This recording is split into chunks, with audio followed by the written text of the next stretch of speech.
Hi, இன்றைக்கி lunch recipe பார்ப்போமா? Sambar and potato fry என்னோடய ஸ்டைலில் ஈஸியாக இருக்கும். ட்ரை பண்ணி பாருங்கள்.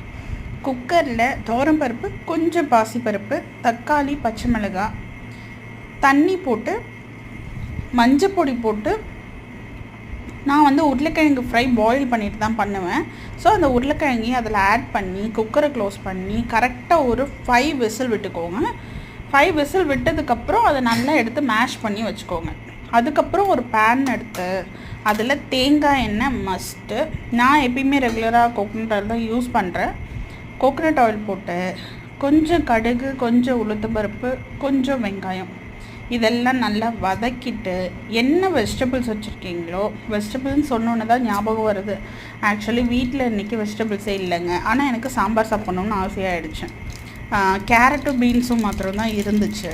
அதுக்கு என் தங்க சொன்னால், நான் பொண்ணாக பிறந்த மாதிரி இருக்கும் கேரட்டும் பீன்ஸும் போட்டு சாம்பார் வச்சா அப்படின்னு சொன்னான்.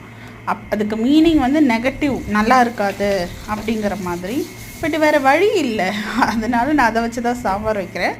ஸோ உங்கள்கிட்ட என்ன காய் இருக்கோ அதை போட்டு ஒரு வதக்கிட்டு மேஷ் பண்ணி வச்சுருந்த பருப்பு எடுத்து அதில் போட்டுருங்க.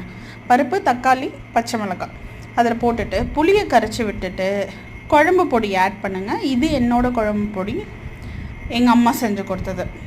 2 ஸ்பூன் ஆட் பண்ணிட்டு உப்பு போட்டு தண்ணியோட கன்சிஸ்டன்சிலாம் பார்த்து ஸ்டவ்வை ஒரு மீடியம் ஃப்ளேமில் வச்சுட்டு நல்லா கொதிக்க விட்டுருங்க. ஸோ இப்போ அடுத்தது உருளைக்கிழங்கு எப்படி பண்ணலான்னு பார்க்கலாம்.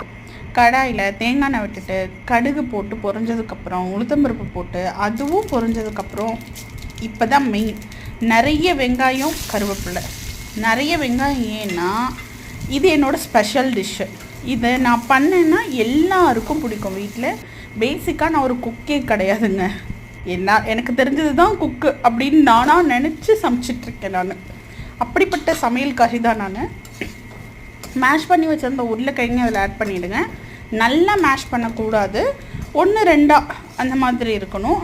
அந்த எண்ணெயில் வதக்கும் போது அதுவே ஓரளவுக்கு குக் ஆகிடும். ஸோ இப்போ எகெயின் அதே குழம்பு பொடி அதில் 2 ஸ்பூன் போட்டு பெருங்காயம் நான் 2த்துலேயுமே ஆட் பண்ணியிருக்கேன். ஆட் பண்ணிக்கோங்க. தேவையான அளவு உப்பு போட்டு அந்த எண்ணெயிலேயே அது அந்த ரா ஸ்மெல்லு போகணும். இறங்குறச்ச கொஞ்சம் நல்லெண்ணெய் விட்டு அது இன்னும் கொஞ்சம் நல்ல லைட்டாக மேலே மொறுமொறுன்னு ஆகிற மாதிரி இறக்குனிங்கன்னா சூப்பராக இருக்கும்.